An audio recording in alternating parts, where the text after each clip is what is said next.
to steal an amount this big, whether it is really 100 billion or even a few billion, it doesn't matter. But the amount could not have been stolen without the knowledge of people, above. 25 billion ang napunta kay Pangulong Bongbong Marcos. Kaya ngayon ay hinahamon ko si Ombudsman Remulla kung seryoso talaga siya sa mga sinasabi niya sa kanyang press release. Patunayan niya ngayon ang pronouncement niya.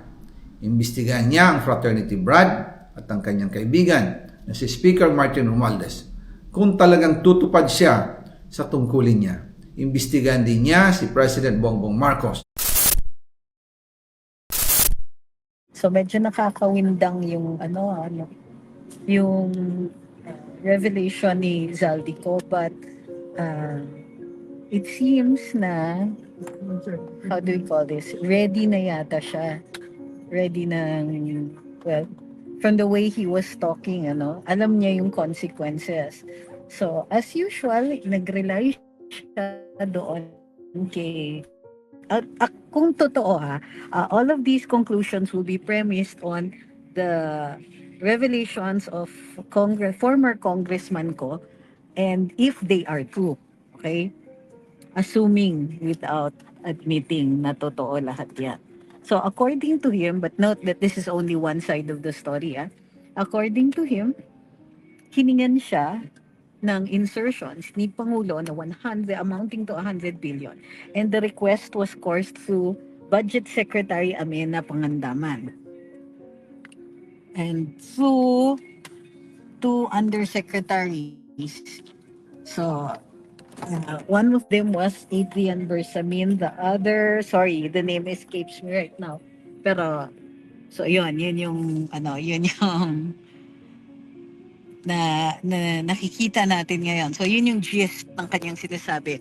And the reason lumabas siya is because sinasabi sa kanya, at first sinabihan lang siya, tumahimik ka lang, wait for everything to die down, stay abroad, huwag ka nang magpakita, ganyan.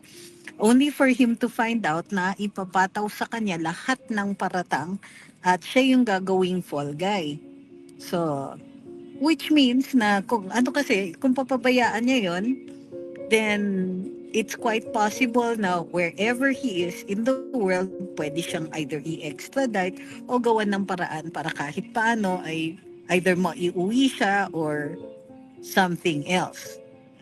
He realized, according to him, na ang buhay niya, Undersecretary Jojo Cadiz, yes. So he realized that not only was he going to become the fall guy, but that his life is now in danger because his value is higher to the people who have interests to protect na, if he isn't in the picture. And as a matter of fact, the way he was saying it is that parang he was worth more unalived. So, kayo, what do you think of this revelation? Ang para sa akin, ang value nitong revelation is, will be when he finally makes it official in the sense na mag-testify siya. Of course, he can keep talking and may value din po yung sinasabi niya because now, yung very carefully constructed na na house of cards, kumbaga, ni na Pangulo is coming down. Kasi kaya nila sinisiwalat itong flood control was as another means para i-target ang mga Duterte. So, they have to be very careful kasi malalim ang pagkakasangkot nilang lahat dito sa flood control. And we have always been vocal about the fact that it would not have been possible to steal an amount this big, whether it is really 100 billion or even a few billion, it doesn't matter. But the amount could not have been stolen without the knowledge of people, above. At the very least, grabe naman kung bingi ka sa o bulag ka sa ganyang klaseng katotohanan. All of the gimmicks, the massive ayudas, the profligate lifestyles, the the sudden, sprouting of uh, contracts available to contractors. Yung suddenly yumayaman lahat ng kaibigan mo, imposibleng hindi alam ng mga nasa taas. But as it was a suspicion that needed to have validation evidence-wise. And suddenly, eto na nga, Zaldico comes along. Nakita na isa siya doon sa unang inilabas na listahan ng ICI. His name was prominently there. As a matter of fact, kung ako siya, umpisa pa lang nakita na niya dapat na kahit doon sa unang-unang listahan ni Pangulong Marcos, andun na yung pangalan niya sa top 15 na contractors na marami pong mga kontratang na ano bang tawag din, nakulimbat ha sa sa DPWH. O di ba?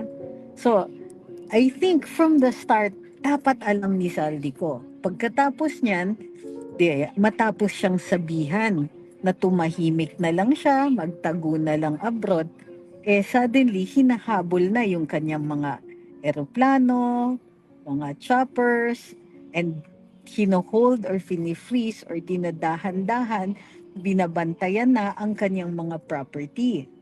So, it couldn't have been recent na na-realize niya na siya ang gagawing fall guy. It's possible na na sa umpisa talagang nagtitiwala pa siya kina congressman ko, kina Congressman Martin Romualdez at saka kay Pangulo. But for him to reveal right away na it was the president involved directly in this, na siya yung nagpapasingit ng 100 billion, ibang usapan yan. Ang iniisip ko dati, maghihint pa lang siya na tatamaan yung pinakamataas.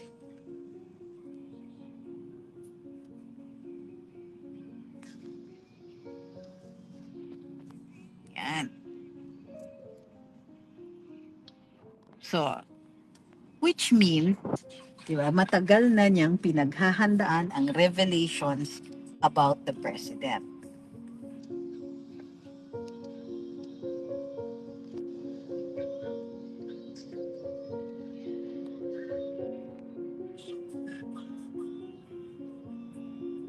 So, from what I understand also, is imposible naman din na hindi magmo-mobilize ang gobyernong ito, ang administrasyon. Bakit? The president has always believed that an attack on any cabinet official or head of agency is an attack against him. But now, so nagre-react sila kahit noon to protect the close circles of the president. This time, the strike has been made directly at the president, and they will interpret this as a national security issue, even if the strike is about a possible criminal act committed by the president. We say possible kasi nga marami pang pagdadaanan. It is directly involved dito sa mga sa issues ng corruption or is directly involved in the corruption of taxpayers' money via flood control, comes not as a surprise, but more as a confirmation of many persons' suspicions. In this case, yun na nga, lumalabas na ang balita or yung rumor or yung communication strategy nila to make it appear that because of these revelations, they are intended to destabilize the government. They will theorize that these revelations will constitute scurrilous libels, which might be considered inciting to sedition. So, yung crackdown ngayon, mas malala. I strongly suspect that the state forces will be mobilized against the exercise of free speech.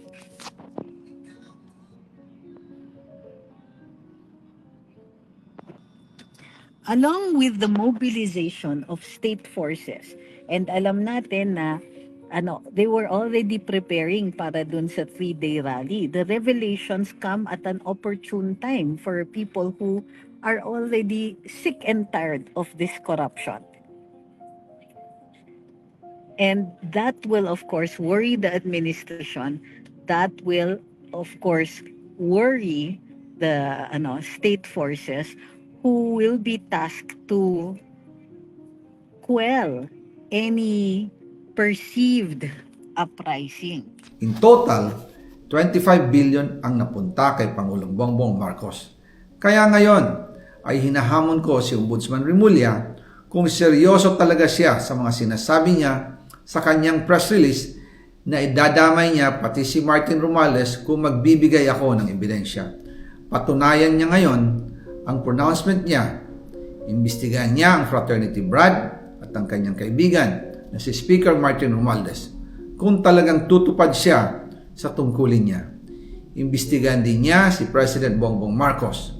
Sabi nga ni BBM nung SONA, let's do it right at mahiya naman kayo, hindi po ba? Nananawagan din po ako sa Senado na imbestigahan ang 100 billion insertion ni Presidente. Alam ko po na hindi gagawin ni Ombudsman Remulla ang hamon ko.